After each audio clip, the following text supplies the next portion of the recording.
manipuler. En attendant dafa am benn affaire bu ñu tuddee cybercriminalité ku ne xam na ni Merry Diouf fii ci télé bi lépp lu jëm ci wàllu jumtukaayu xarala yu bees yi moom moo ñu ciy jàppale. On a reçu tellement de réclamations jëm ci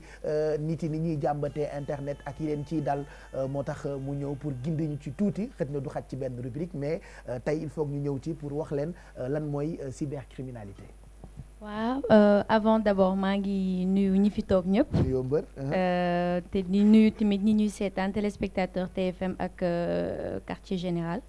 Donc effectivement tey dañuy wax ci waxu cybercriminalité. Comme ni nga ko waxee du mën a xaj ci benn guddi gi. Parce que cybercriminalité yaatu na yaatu bi tax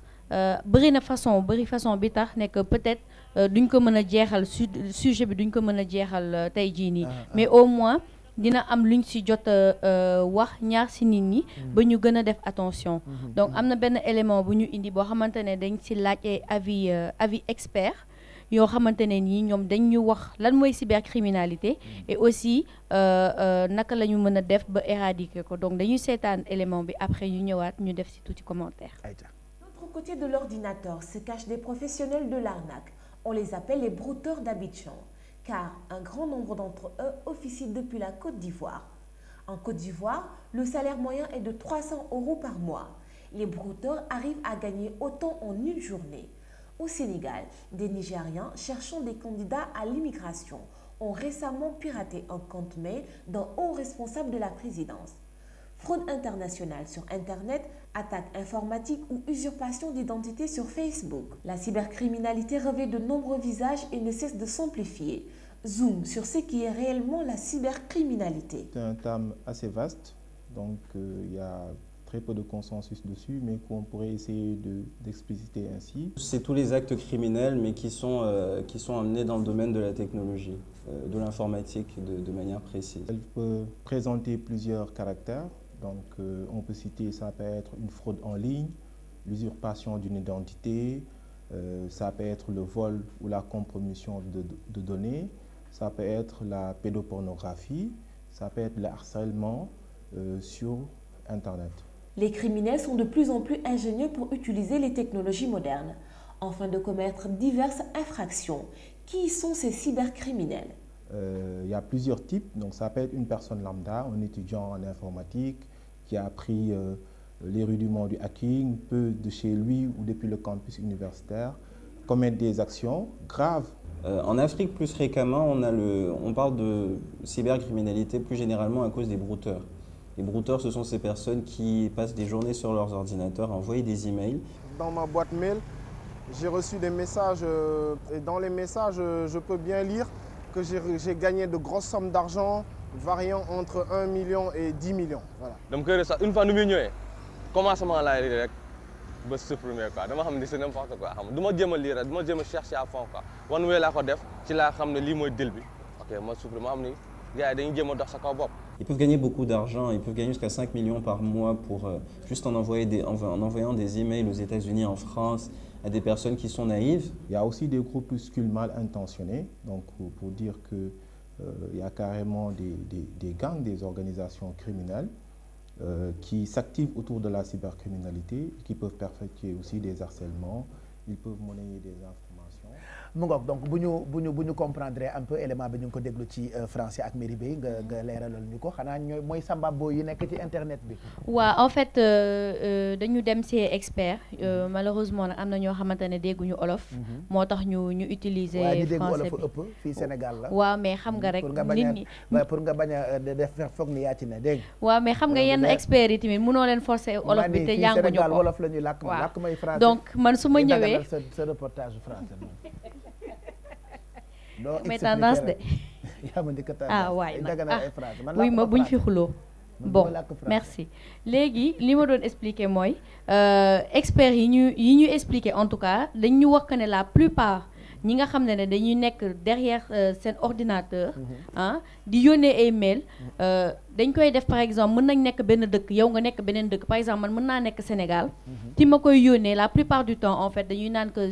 les brouteurs parce que brouteurs lañ leen di woowee waaw ñoom c'est vrai que am na yoo xamante ni terme yu ñu mënul wax ci wolof voilà exactement brouteurs lañ leen di woowee donc la plupart des brouteurs li ñuy wax c'est que Nigéria lañ nekk donc cybercriminels yi ñu ngi leen mën a tuddee la plupart ay ñàkk lañu ay Nigéria la ñu nekk donc foofu la ñuy toog ci seen ordinateur yónnee la benn mail bi lan lay nekk benn genre appât lay doon da lay naan par exemple mën na pirater yow sa compte yónnee benn mail sa xarit yëpp ne leen waaw man Pape Cheikh maa ngi nii dama ñëw voyager Mali ma toog ñu perte samay bagage damaa soxla nga yónnee ma 5 millions xeetu dóor daal comprendre nga su ko defee yow boo amee say am di jàmm ñu ne kii de dafa nekk ci ay problème xaar ñu yónnee ko te on a recensé que c'est souvent arrivé sur Facebook voilà maa ngi doon ñëw si loolu parce que loolu en fait début année 90 yi lañ doon gën a def loolu par mail parce que temps yooyu la ay ñoom caramel ay ñoom hotmail gën a xew tu comprends donc léegi ak beneen bi MSN waaw MSN gis nga maa ngi koy jooy ba léegi ak i5 xaw ma beneen bi i5 moo njëkk Facebook mooy maamu Facebook voilà donc léegi dañu changer complètement tactique li ñu def mooy xam nañ ne que envoi par mail yi nit ñi miis nañ ko parce que ñu yaa ngi seetaan ci reportage bi benn étudiant ne la man damay commencer lire rek xam ne que lii ay dóor la comprendre nga donc léegi dañuy ñëw ñu pirater sa compte Facebook comprendre nga wala ñu jël benn compte Facebook en tant que góor ñu def ci ay photo jigéen yow ñëw di la appat di la yónneeloo ay photo comprendre nga pour après mën la def chantage yooyu yëpp ci xeetu cybercriminalité la sànq tamit expert bi wax na cyberpédophilie mooy xale yi parce que xale yi dañ leen di bàyyi ñuy dem internet te dañuy teel a miin internet donc am na ñu ñuy wooye les tontons saay-saay ñoom tamit dañuy dem créer ay compte nekk genre voilà année 90 la nekk di wax ak ñoom comme voilà duñu surveiller mel ni kuy wax ak sa morom effectivement mel ni kuy wax ak sa morom yóbbu xale bi mu def ay actes yoo xamante ne nii et après yooyu vidéo yi dañ koy jël di ko jaay sur des sites pornographiques comprendre ko donc yooyu yëpp ay xeetu cybercriminalité yu xew la yu nga xam ne ne léegi c'est dañ ko c'est beaucoup plus mis en vogue mais nit ñi xamu bàyyiwuñ ci seen xel parce que pour ñoom bu ñu nee cybercriminalité rek mooy mail bi ñu lay yónnee ne la dama soxla xaalis nga yónnee alors que léegi par exemple tu as ton compte perso Snapchat nga def sa vidéo ak say xarit exactement mën nañ ko jël loolu yëpp ci xeetu voilà loolu yëpp ci xeetu cybercriminalité dal na fi DS Major même tamit vidéo policier bi fi daloon temps yi loolu tamit xeetu cybercriminalité et c'est puni par la loi parce que internet loi tout au Sénégal dañ la ne amoo droit jël vidéo nit nga poster ko sur internet ce que tu dois faire c'est que da ngay flouter soit nga da ngay flouter kanamu nit ki wala nga changer baatu da nga koy flouter puis nga changer baatu nit ki internet tam dafa am sutura voilà internet dafa am sutura loi la te et c'est passible de prison comprendre que mën nga def amende 500 000 ba 1 million wala ba 10 millions à safrula mais aussi mën nañ la ci tëj donc nit ñi dañuy jël peut-être vidéo jàmbur wala photo jàmbur di ko partager alors qu'ils savent pas que tey jii nii nit kooku mën na porter plainte contre X wala mën na porter plainte te bu boobaa bu toppee action bi loolu kooku mën na ko ci jural kaso donc ñu def ci nànk bu baax te li ma mën a wax nit ñi mooy que cybercriminalité ku nekk sa bopp yaa ko mën a fajal sa bopp parce que en quoi faisant en étant alerte mooy lan yow bul gis nga muy Facebook muy Snapchat muy réseaux sociaux sax laay mën a wax wala boîte mail mbedd la yow da ngay jàppee ne affaire bi mbedd la donc en tant que mbedd mënoo ñëw gëm benn samba booy wala samba yaay booy buy ñëw di la wax ba nga yow nga naïf yenn yi dootul naïf sax xam nga ndof ab dof la waaw yenn yi ab dof la voilà donc bu yóbboo ñu moytu parce que image léegi dafa yomb ci nit WhatsApp baa ngi fi Snapchat baa ngi fi te am na ay application yoo xamante ne ñuy permettre di capturer vidéo sur Snapchat te yow doo ko yëg yow mën nga jël sa vidéo Snapchat nga teg lii indi snap yi di dem kee ñëw am Snapchat yi nga defoon sa kër keroog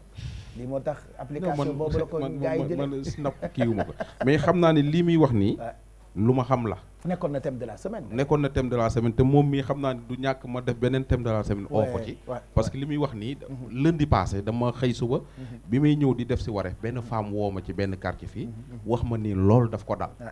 ay nit yu nekk fii Sénégal. ñoo ko doon waxtaan ak moom ci guddi gi di waxtaan ak moom ci guddi gi. ba mu photo wu ay photo yu garaaw yoo xam ni yónnee leen ko ñooñu commencé di ko chantage.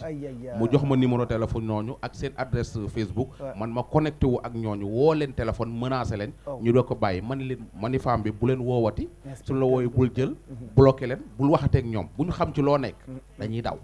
te leen laa bëggoon ajouter Pape Cheikh nga baal ma gis nga connecté Facebook di def sa jëf yu ñaaw foog ne duñ la jàpp yaa ngi nax sa bopp parce que adresse IP bi la ñuy retracé adresse IP bi foo mënti connecté sur Sénégal dañ lay retrouver dina yàgg mais dinañ la retrouver. voilà je pense que dinañ ci ñëwaat prochainement pour gën a alerter surtout xale yi même ñiy saaga ci internet bi. oui ñu publier Pape Cheikh ci benn site internet nga saago ci suuf.